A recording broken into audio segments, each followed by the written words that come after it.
വിശുദ്ധ പൗലോസ് ശ്ലീഹ എഫേസോസിലെ സഭയ്ക്ക് എഴുതിയ ലേഖനം 6-ാം അധ്യായം 11 മുതലുള്ള തിരുവചനങ്ങൾ.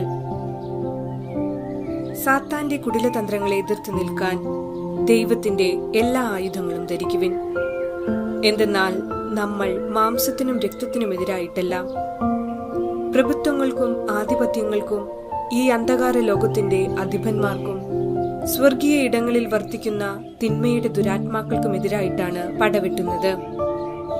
അതിനാൽ ദൈവത്തിന്റെ എല്ലാ ആയുധങ്ങളും ധരിക്കുവിൻ. തിന്മയുടെ ദിനത്തിൽ ചെറുത്തു നിൽക്കാനും എല്ലാ കർത്തവ്യങ്ങളും നിറവേറ്റിക്കൊണ്ട് പിടിച്ചു നിൽക്കാനും അങ്ങനെ നിങ്ങൾക്കു സാധിക്കും. അതിനാൽ സത്യം കൊണ്ട് അരമുറുക്കി നീതിയുടെ കവചം ധരിച്ച് നിങ്ങൾ ഉറച്ചു നിൽക്കുവിൻ. സമാധാനത്തിന്റെ സുവിശേഷത്തിനുള്ള ഒരുക്കമാകുന്ന പാദരക്ഷകൾ ധരിക്കുവിൻ.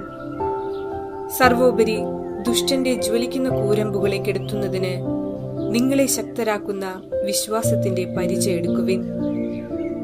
രക്ഷയുടെ പടത്തൊപ്പി അണിയുകയും ദൈവവചനമാകുന്ന ആത്മാവിന്റെ വാൾ എടുക്കുകയും ചെയ്യുവിൻ.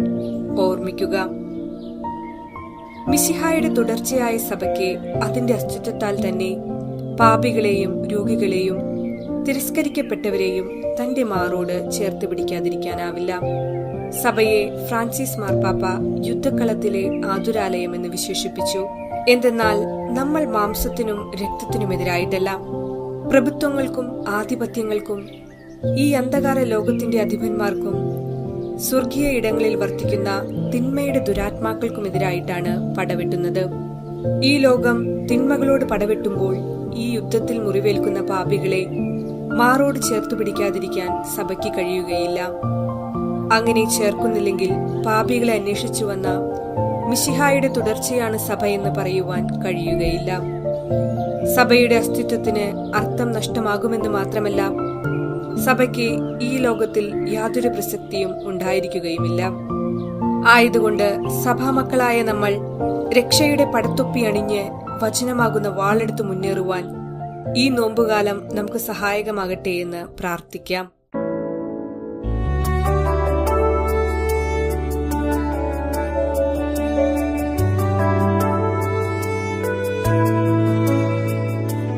വയലുകൾ, ഹൃദയവയലുകൾ തേടി വരുന്നിതാ നാഥൻ വചനമായി. വയലുകൾ, ഹൃദയവയലുകൾ തേടി വരുന്നിതാ നാഥൻ വചനമായി. തളിർത്തു ശാഖകളാകുവാൻ, വിളഞ്ഞു നൽഫലമേകുവാൻ, യേശു സാക്ഷിയായി തീരുവാൻ. വചനമേ എന്റെ മിഴികളിൽ വഴിവിളക്കായി തെളിയണേ. വചനമേ എന്റെ മിഴികളിൽ വഴിവിളക്കായി തെളിയണേ. വയലുകൾ, ഹൃദയവയലുകൾ തേടി വരുന്നിതാ നാഥൻ വചനമായി.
ഹൃദയ